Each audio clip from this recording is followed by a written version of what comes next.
أعوذ بالله من الشيطان الرجيم. بسم الله الرحمن الرحيم. ألا تطغوا في الميزان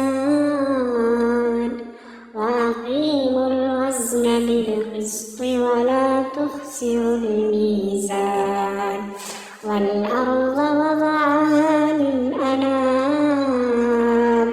فيها فاكهة والنخل ذات الأكمام والحب ذو العصف والريحان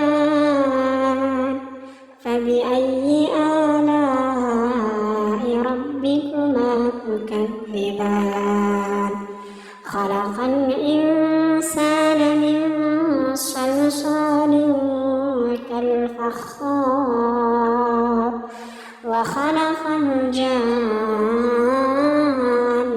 من مارج من نار فبأي آلاء ربكما تكذبان رب المشرقين ورب المغربين فبأي آلاء